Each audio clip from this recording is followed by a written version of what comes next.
श्री शिवाय नमस्तुभयम। दोस्तों, आप सभी लोग जानते हैं कि 21 जून 2025 यानी शनिवार को पड़ रही है आषाढ़ महीने की योगिनी एकादशी। और दोस्तों, यह वह योगिनी एकादशी तिथि है जो आषाढ़ महीने में पड़ने वाली सबसे बड़ी तिथि है, क्योंकि यह शनिवार के दिन पड़ रही है और इसका बहुत ही बड़ा और विशेष महत्व होता है। पूज्य गुरु जी ने कहा है कि अगर कभी भी मौका लग जाए और आषाढ़ महीने की शनिवार योगिनी एकादशी तिथि को पड़ जाए तो आप लोगों को एक छुटकी काला तिल वाला उपाय तो अवश्य ही करना चाहिए। इन दोनों का संयोग बहुत कम आता है। और इसी के साथ में गुरु जी ने अपनी शिव पुराण कथा में बताया है कि इस दिन आपको एक छुटकी काला तिल वाला उपाय तो आपको अवश्य ही करना चाहिए, क्योंकि ऐसा दिन पूरे साल में सिर्फ एक ही बार आता है। और दोस्तों, आप सभी लोग जानते हो कि शनिवार योगिनी एकादशी तिथि का अगर सबसे बड़ा कोई उपाय है तो एक छुटकी काला तिल वाला उपाय है। तो दोस्तों, इस शनिवार योगिनी एकादशी तिथि के दिन आप लोगों को इस एक छुटकी काला तिल वाला उपाय को जरूर करना है। बहुत सारे लोग होंगे जिन लोगों ने इस उपाय को ना किया हो, मतलब पूरा साल निकल गया, उन्होंने किसी भी दिन इस एक छुटकी काला तिल वाला उपाय को ना किया हो। पर दोस्तों, आपके पास एक आखिरी मौका बचा हुआ है, जो कि 21 जून शनिवार योगिनी एकादशी तिथि के दिन है। तो इस दिन आप लोगों को इस वाले उपाय को जरूर कर लेना है। भले ही आपने पूरे महीने भर इस उपाय को ना किया हो, पर अगर आपने इसके शनिवार योगिनी एकादशी तिथि के दिन अगर इस वाले उपाय को कर लिया तो आपको इस उपाय को करने का वह फल मिलेगा जिसकी आपने कभी कल्पना भी नहीं करी होगी। इसीलिए आप लोग इस वाले उपाय को एक बार जरूर कर लेना है, ताकि आप लोगों के हाथ से यह मौका ना जा सके और आपको इस उपाय को करने का फल मिल सके। दोस्तों, यह उपाय पंडित जी ने अपनी अभी की ही श्री शिव महापुराण की कथा में बताया है, जिस उपाय को आज हम आपको बहुत अच्छे से समझाने वाले हैं। इस वीडियो को देखने के बाद इस उपाय को समझने के लिए आपको कोई और वीडियो को देखने की जरूरत नहीं पड़ेगी। तो चलिए दोस्तों, उपाय को शुरू करते हैं। देखिए, यह इस आषाढ़ महीने के शनिवार योगिनी एकादशी तिथि के दिन यह इतना खास होता है, इतना महत्वपूर्ण होता है। देखा गया है कभी कभी बड़े बड़े पूजा पाठ अनुष्ठान से जो मनोकामना पूर्ण नहीं होते, वह आषाढ़ महीने के शनिवार योगिनी एकादशी तिथि के दिन एक छोटे से उपाय करने से ही आपकी मनोकामना पूर्ण हो जाती है। और बहुत सारे लोगों ने इस उपाय को किया भी है और उनको इस उपाय को करने का फल भी जरूर मिला है। अगर आप लोग भी इस उपाय को करना चाहते हैं तो आप इस उपाय को पहले अच्छे से समझ लेना, सुन लेना, उसके बाद करना। आपको इस उपाय का फल जरूर मिलेगा। और इस उपाय को कर लेने से आपके घर में चाहे किसी भी प्रकार की दुख और समस्या क्यों ना चल रही हो, आपको उसका कारण भी नहीं पता है कि भाई यह समस्या किस कारण से चल रही है। उसका कुछ भी कारण हो सकता है, जैसे पितृदोष हो सकता है या किसी भी तरह का मंगल दोष भी हो सकता है। तो इस दिन आप लोगों को यह वाला उपाय कर लेना है।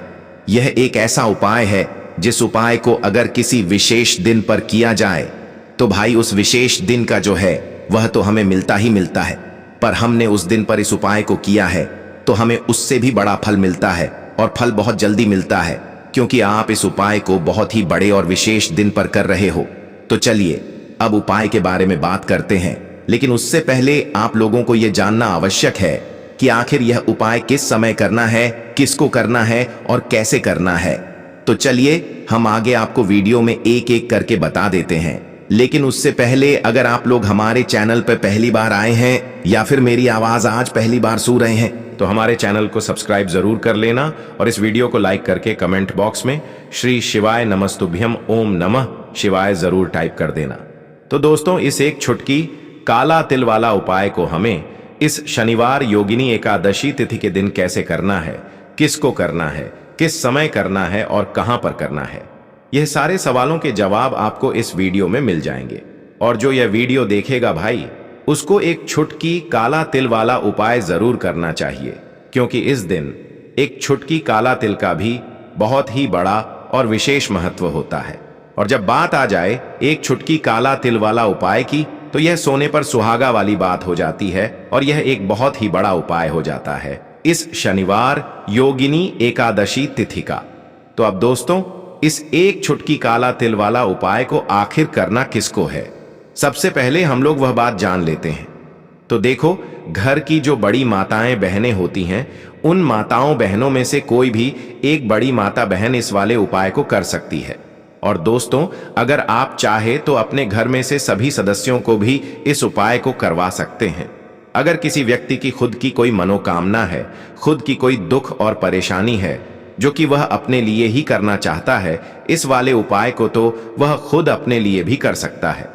बाकी अगर कोई घर में से ऐसा है जो कि अपने पूरे घर परिवार की सुख और शांति के लिए यह वाला उपाय करना चाहता है, तो भाई वह भी कर सकता है, उसमें भी कोई दिक्कत वाली बात नहीं है। कहने का मतलब यह है कि इस उपाय को हर एक सदस्य भी कर सकता है और पूरे घर परिवार के सदस्य के लिए घर की बड़ी माताओं बहनों में से कोई एक माता बहन भी कर सकती है। माताएं बहनें अगर घर में उपस्थित ना हो या वह यह वाला उपाय ना कर पा रही हो, तो फिर घर का कोई बड़ा सदस्य भी इस एक चुटकी काला तिल वाला उपाय को कर सकता है, चाहे फिर वह पुरुष ही क्यों ना हो। उसमें कोई भी दिक्कत वाली बात नहीं है। अब दोस्तों, जो अगला प्रश्न निकल कर आता है वह यह आता है इस उपाय को लेकर कि आखिर इस उपाय को हमें किस समय करना है, सुबह के समय करना है कि शाम के समय करना है।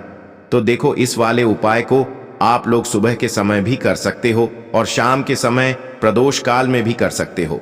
अब अगर आप पूछो कि भाई सबसे उत्तम समय कौन सा रहेगा इस एक चुटकी काला तिल वाला उपाय को करने का, तो हम आपसे बस यही कहेंगे कि इस उपाय को आप सुबह के समय करेंगे तो ज्यादा बेहतर होगा। बाकी अगर प्रदोष काल शाम के समय भी करेंगे तो भी अच्छा होगा, उसमें कोई भी दिक्कत वाली बात नहीं है। तो अब दोस्तों, जो अगली सबसे बड़ी और महत्वपूर्ण बात आती है वह यह आती है कि सुबह अगर हम उपाय को करेंगे तो हमें कितने बजे से लेकर कितने बजे तक के बीच में करना है, और शाम के समय प्रदोष काल में करेंगे तो हमें कितने बजे से लेकर कितने बजे के बीच में करना है।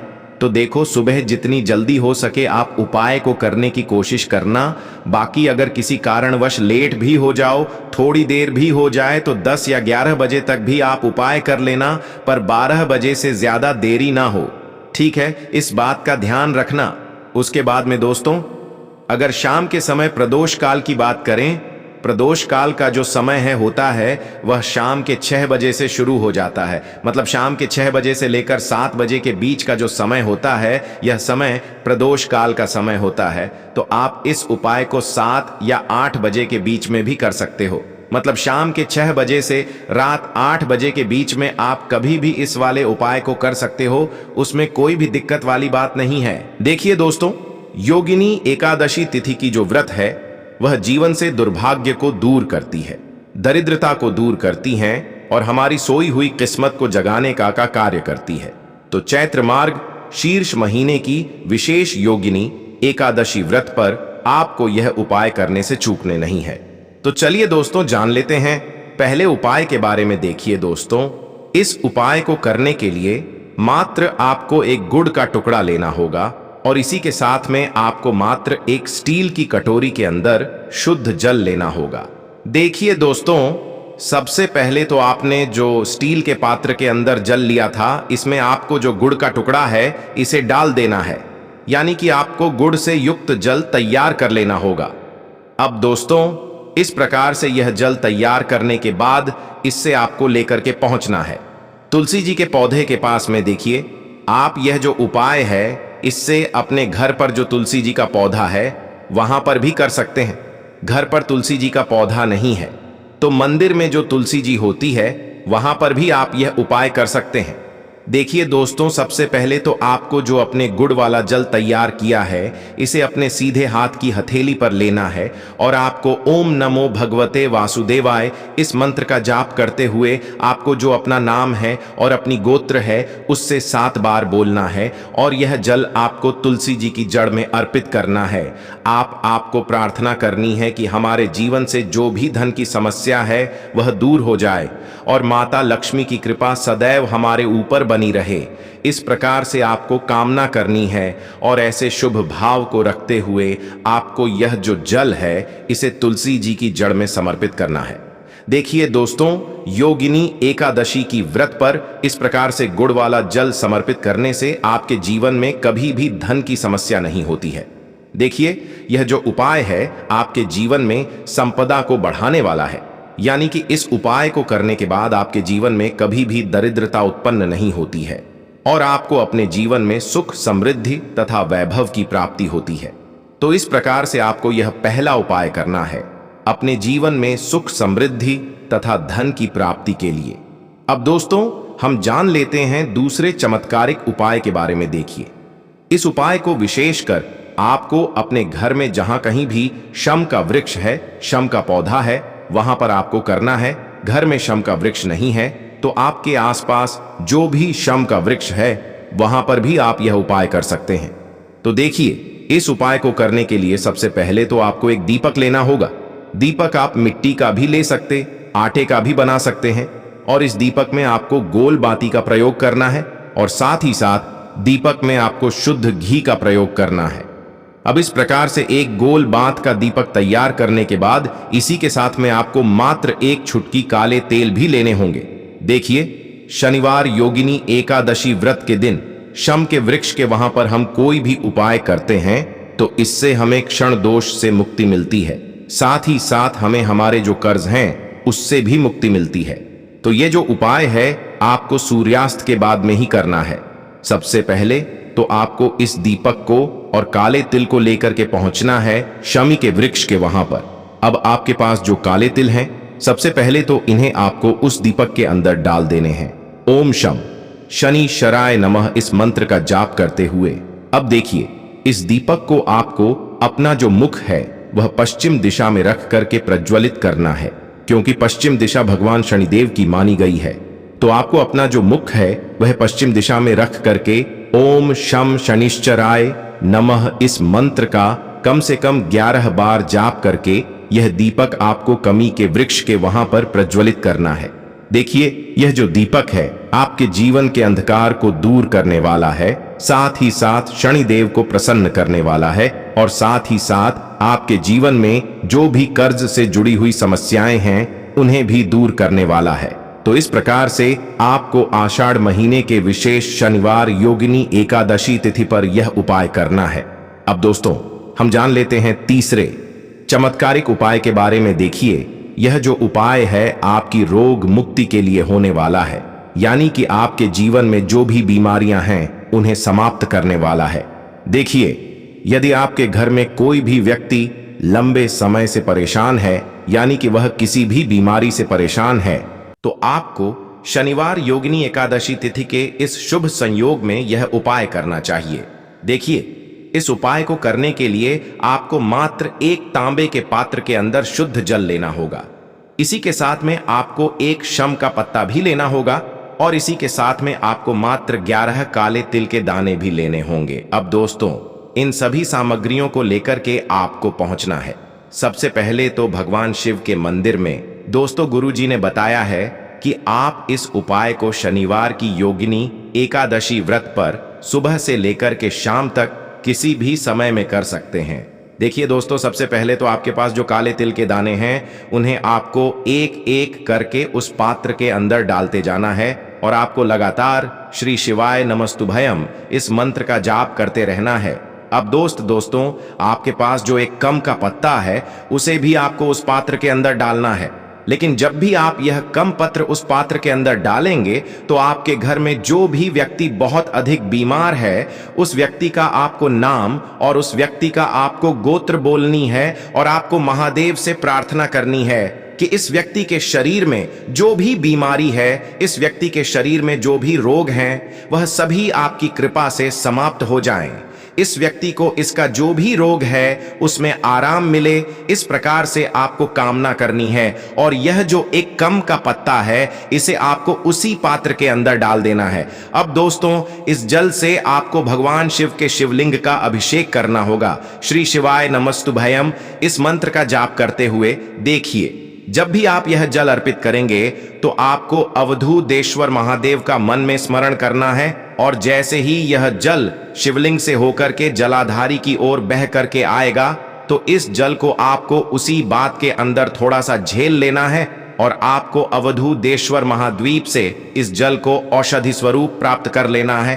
अब इस जल को आपको अपने घर लेकर के आ जाना है और जो भी व्यक्ति आपके घर में बहुत अधिक बीमार रहता है उस व्यक्ति के ऊपर आपको इस जल का छिड़काव कर देना है। साथ ही साथ उस व्यक्ति को आपको इस जल का आचमन भी करवा देना है।